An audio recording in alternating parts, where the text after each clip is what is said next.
Bonjour à tous. Dans le café littéraire de ce matin, nous allons à la découverte d'un tout nouvel ouvrage qui est donc sur le marché depuis le début du week-end dernier. Mais avant, je vais vous présenter son auteur. Bonjour madame.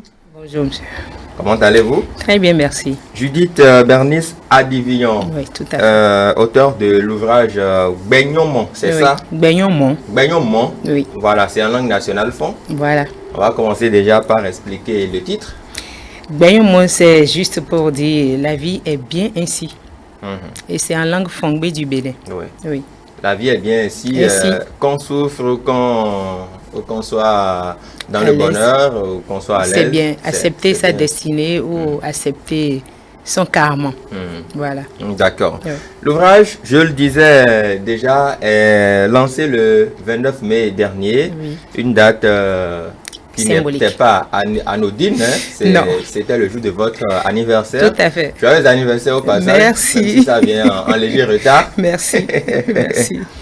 Allez, comment ça s'est passé? Tout s'est bien passé ce Très jour-là? bien, on rend grâce à Dieu. D'accord. C'est bien. On va revenir sur les séquences fortes de cette cérémonie et tout D'accord. ça. D'accord. Mais avant, dites-nous un peu, Gbenyonmon, développé en 12 chapitres Oui. déjà, Oui. préfacé par un certain Patrick Dossou, Dossou, tout à fait. journaliste littéraire et culturel, Oui. qu'on connaît très bien, Oui. en service à la télévision nationale Oui. du Bénin. Donnez-nous une petite idée de l'œuvre déjà. Ben, Gbenyonmon, c'est une œuvre typiquement africaine parce que ça parle de la réalité africaine et béninoise. Donc, il s'agit d'une famille dénommée, dont le nom de famille c'est Gbenyonmon. C'est d'ailleurs le titre de l'ouvrage. Et une famille dans laquelle il y a une dame, Gbedablou, la maîtresse de foyer, son époux Asuka, avec qui elle a eu 6 enfants. Et avant d'en arriver là, elle s'est fait passer pour serveuse, servante, ainsi de suite, jusqu'à arracher le mari d'autrui, qui est Asuka, à qui elle a fait 6 enfants, donc 4 filles et 2 garçons. C'est ça. Voilà, c'est un peu l'histoire. Oui, on ne dira pas tout. Ouais. Il faut sinon les téléspectateurs ne vont pas se procurer l'ouvrage. L'ouvrage, tout à fait. Mais alors, Oui. n'est-ce pas là une de nos réalités Bien sûr. à la béninoise que vous avez peinte dans l'ouvrage? Tout à fait. C'est une histoire plus ou moins vraie, parce que l'écrivain se base toujours du réel parfois, avant d'aller dans le monde imaginaire pour asseoir ses idées. Donc c'est une réalité typiquement africaine, sinon béninoise. Ça court les rues, tel m'a arraché mon copain, tel m'a arraché mon mari, ainsi de suite. Donc c'est une de ces histoires-là racontées dans Gbenyonmon. La dame s'est fait passer partout. Elle est allée jusqu'à travailler chez l'épouse de Asuka même, pour lui piquer son mari enfin. C'est ça. Voilà. Une histoire réelle, plus ou moins réelle. C'est parti du réel quand même. Oui, c'est ça. Oui. Une histoire vécue aussi? Non, Non. non. Je ne le souhaite pas. D'accord. Alors, parlons déjà du choix des personnages. Il y a Gbedablou. Déjà, le titre, c'est Gbenyonmon. Donc, Oui. tout est en langue nationale fongbe Oui, du Bénin. tous vous l'avez les dit. noms sont en langue nationale du Bénin. Oui, le choix est parti d'où? Ben, j'ai voulu un tant soit peu africaniser, est-ce que je puis dire la littérature? Non.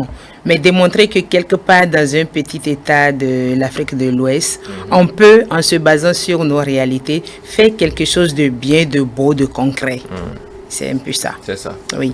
Et j'ai voulu qu'à travers Gbenyonmon, que quelqu'un de l'Occident ou même un Africain vivant là-bas, c'est-à-dire de la diaspora, puisse se dire, mais qu'est-ce que c'est que ça? Vouloir comprendre tel ou tel prénom, ou même déjà le titre de l'ouvrage, et ça fait déjà retour à la source, À la comme on source, le c'est ça. dit.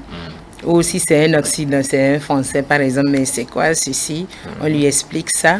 Peut-être que la tonalité du titre, Oui. peut lui dire quelque chose, mais en comprenant davantage, quand on va lui expliquer, il peut se dire, bon, au lieu de se cramponner sur le titre français, il peut commencer par prononcer ça et de fil en aiguille, comme on le dit, d'autres voudront bien avoir une idée de ce que c'est. Et c'est la langue fongbe, par exemple, qui voyage. C'est ça. Voilà. D'accord. Donc, autrement, la promotion de nos langues, du Bénin, de la Voilà. culture béninoise, Tout à de fait. nos langues également. Oui. Et pourquoi pas de nos prénoms traditionnels, endogènes aussi. Endogènes, C'est voilà. ça, nos C'est prénoms un peu ça. identitaires. Voilà. Alors, scrutons quelques chapitres de l'œuvre, à commencer par le tout premier déjà, qui est à la page 15 de l'ouvrage. Le titre, c'est Une fille, une famille, une ville. Qu'est-ce qu'on pourrait y comprendre en gros? Oui, avant d'être femme au foyer, il faut d'abord être fillette, fille après. Jeune femme, si je puis le dire, et maintenant femme au foyer. Donc c'est juste une idée. En fait, c'est pour faire une présentation, une annonce, si j'allais le dire, de ce qui est dans l'ouvrage. Donc c'est un peu ça. C'est un peu ça. Ouais, qu'on a titré comme ça. D'accord. Ouais. On va sauter pour aller à la page 35. Page 35 où il y a le chapitre 4. Oui. Le titre, c'est l'épisode El Hadj et Mondiaka. Mondiakan, voilà. Oui. C'est dans quelle langue? Là, je peux dire que c'est du Dendi, parce qu'en Dendi, quand on dit Wendia, c'est demoiselle. Donc, c'est une manière de transformer un tout petit peu le Wendia en disant Mondiaka. Ok, d'accord. Ouais. Ou attribuer carrément un prénom à l'un des personnages du roman. D'accord. Oui. Alors, quel est le contenu de ce chapitre 4? Ben là, c'est celle qui était fille, qui a eu une aventure avec quelqu'un. Et parce qu'elle visait quelque chose de façon précise chez ce dernier, elle a placé comme un appât, sinon un piège à ce dernier, qui est Mondiaka, afin de se dire, après, il m'a trahi, c'est pourquoi je suis partie. Donc, c'est un peu ça. D'accord. On ne dira pas tout, hein. On ne dira pas tout. Alors, il y a un autre chapitre qui m'intéresse, le chapitre qui suit directement, le chapitre 5. C'est à la page 49 de l'ouvrage. Le titre, c'est Gbedablu et Asuka. Déjà, le titre, ça renvoie à quelque chose déjà. Hein? Oui. C'est quoi la chose? Là, c'est carrément la dame qui est prête à appâter M. Asuka. Asuka qui est mari d'autrui. Donc, voilà un peu l'histoire. Tout a commencé timidement, mais bon, la suite, c'est qu'elle a pu l'appâter et l'épater en tombant enceinte de lui. En tombant même enceinte de lui. De lui, et en a fait son époux. Finalement, elle en a eu 6 gosses. Décidément. Oui, et lui, il a laissé carrément son épouse et ses enfants pour Gbedablu. Oui. D'accord. Gbedablu aussi, on doit le traduire en français pour ceux qui nous suivent. Oui, c'est la vie obscurcie ou noircie ou la vie ténébreuse, un truc du genre. Ouais. Donc elle est venue noircir la vie des gens et elle-même, d'une manière ou d'une autre. Il y a un adage qui dit enfant, excusez-moi d'un point, voilà. Kademe sado et medien hodo. C'est-à-dire ce que tu sèmes, tu récoltes. C'est ça? Voilà. Oui, ce que tu sèmes, tu récoltes. Ce que tu fais, tu fais, comme on le dit. Voilà, c'est un peu ça. C'est pourquoi je l'ai baptisé Gbedablu, parce que des 6 gosses qu'elle a eu, elle ne peut pas dire qu'elle est vraiment fière de tous ses enfants ou bien qu'elle est vraiment une mère au foyer heureuse, non. Donc c'est un peu ça. Des Gbedablu, vous en connaissez dans notre environnement immédiat ou bien vous en avez croisé? Oui, j'en croise très souvent. J'en croise très souvent. Donc, des Asuka aussi? Oui, des Asuka aussi. Des Asuka aussi, j'en croise. D'accord, on va passer à un autre chapitre, le 8. Le chapitre 8 à la page 77. Oui. Là, c'est Gbedablu en mode offensif.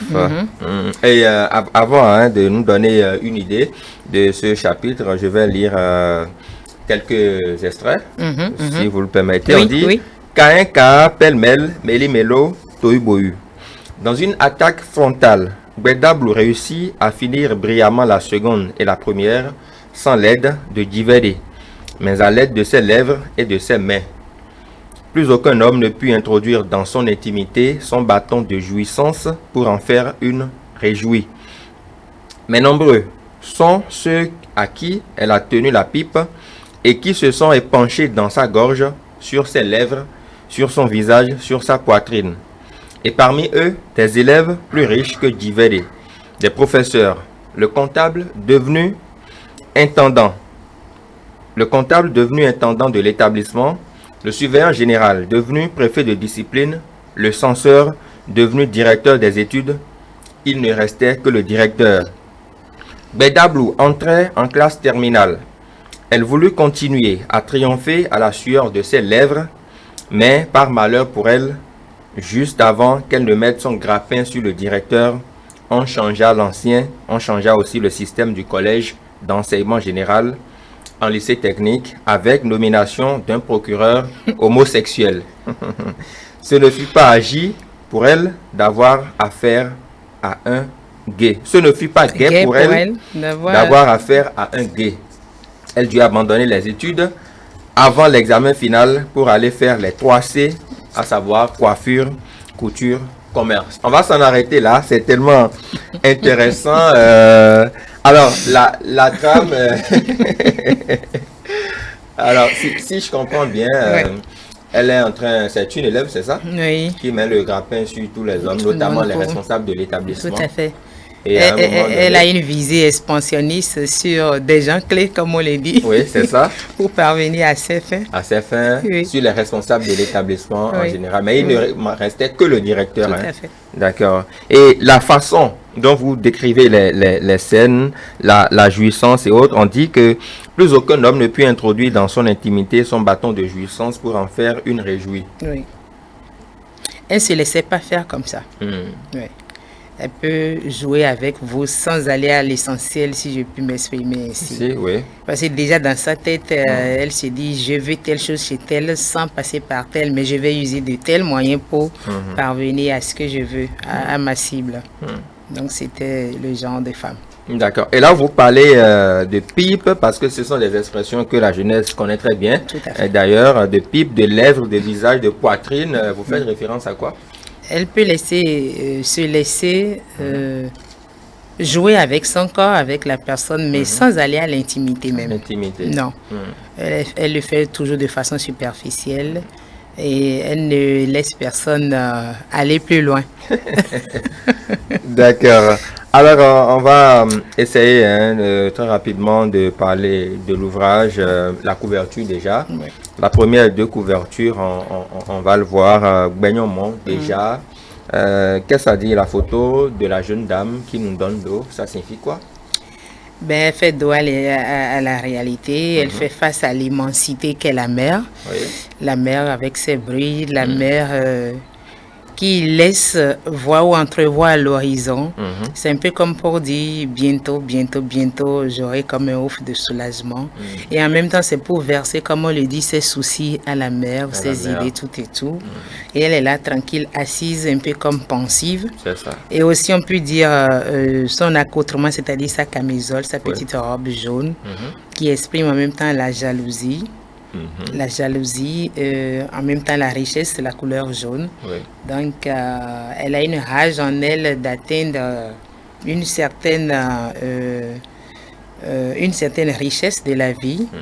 Bref, c'est ce que je peux dire pour l'instant. Ouais. D'accord. Le dos de la femme, c'est qui déjà la femme? C'est vous-même? Non, c'est une dame comme ça. Ça pourrait être moi, pourquoi pas pour le prochain ouvrage, on verra bien. Mais du moment où on ne voit pas le visage de la personne, c'est difficile de savoir qui c'est en réalité. Non, c'est pas moi. D'accord, parce qu'avec les femmes, les cheveux, ça change aussi. Ça change, c'est vrai, mais c'est pas moi, rassurez-vous. D'accord. Alors, le dos de l'ouvrage, on va en parler rapidement. Oui, voilà, on a vu aussi un petit résumé, un petit extrait de la préface. Oui, je sais pourquoi c'est 12 chapitres. Voilà, c'est ça. Ouais. Où il dit, ce roman divisé en 12 chapitres, tels les 12 mois d'une année du calendrier grégorien, tels les 12 ans, signes et animaux symboliques du traditionnel calendrier scolaire lunaire chinois. Oui, solaire. Solaire lunaire chinois, voilà. Tels les 12 signes zodiacaux de l'astrologie et de l'astronomie occidentale. Tels les 12 apôtres de Jésus-Christ de Nazareth, tels les 12 tables de la première loi romaine écrite, telle la douzaine comme unité de mesure des bonnes dames, des rues et ruelles bitumées, pavées ou asphaltées de Cotonou, la métropole béninoise. Mais avant, lisons ensemble ce tome qui doit être le numéro 1 d'une série. N'est-ce pas, Jude Berne Cita? Tout à fait. Comme on vous appelle affectueusement. C'est très intéressant tout ça. Et je rappelle que vous êtes né un 29 mai, titulaire d'un Master 2 en administration et gestion des ressources humaines, avec un brillant parcours du primaire à l'université via le secondaire. Femme polyvalente, vous avez à votre arc diverses cordes telles celles du mannequinat, du design, du chant et de la danse. L'amour pour la lecture devint très tôt pour vous une passion et le monde des arts, sa nation, c'est ça? Oui. Vos frères et sœurs étant tous et toutes dans le milieu culturel, vous avez adopté l'art d'écrire avec votre premier recueil de poèmes, si seulement, qu'on avait déjà revisité ici même en plateau. Judith Bernice Adivillon, merci beaucoup. C'est moi. Un ouvrage à lire absolument. Tout à fait. En commençant surtout par la préface jusqu'à la fin, c'est très intéressant. Une très belle préface bien écrite. Merci. Un livre en 12 chapitres qui ne vous laissera pas indifférent. Oui. Vous avez peut-être un mot pour finir? Je dirais, pour répondre Serge Ayaka de l'ERTB, ça ne se trouve pas en pharmacie, mais dans les librairies, j'aime bien quand il le dit. Oui, c'est ça. Il dit c'est pas en pharmacie, mais dans les librairies. Dans les librairies, voilà. c'est ça. Et ce sera le cas bientôt, après des soirées de dédicaces, parce qu'il y a des gens qui désirent acheter l'ouvrage et m'appellent déjà. Et d'aucuns voudraient bien que ce soit médiatisé, et donc nous allons prendre les dispositions. Vous pouvez nous contacter monsieur Amoua, il saura où me trouver. Et là, je vous inscris déjà pour la prochaine soirée de dédicace qui sera pour le week-end prochain, si tout va bien. Si tout va bien. Oui. D'accord, merci beaucoup. J'espère que j'y serai cette fois-ci. Ça, c'est sûr. J'en fais la promesse d'ailleurs. Ça, c'est sûr. Merci beaucoup à vous, madame, auteur de l'ouvrage Beignon-Mon. Beignon-Mon. Il faut accepter sa destinée. Qui aura forcément une suite. Une suite, forcément. Oui. On peut attendre que les gens dégustent ceci en introduisant d'abord un autre recueil de poèmes avant de revenir sur le tome 2, pourquoi pas, de Beignon-Mon. D'accord. Oui. Beignon-Mon, je le rappelle, paru aux éditions Weziza. Weziza. Ils sont très bons, c'est des jeunes qui font la fierté du Bénin partout ailleurs. C'est ça. Ça, c'est vrai. Merci à vous. C'était un plaisir. Mesdames et messieurs, merci beaucoup de nous avoir suivis.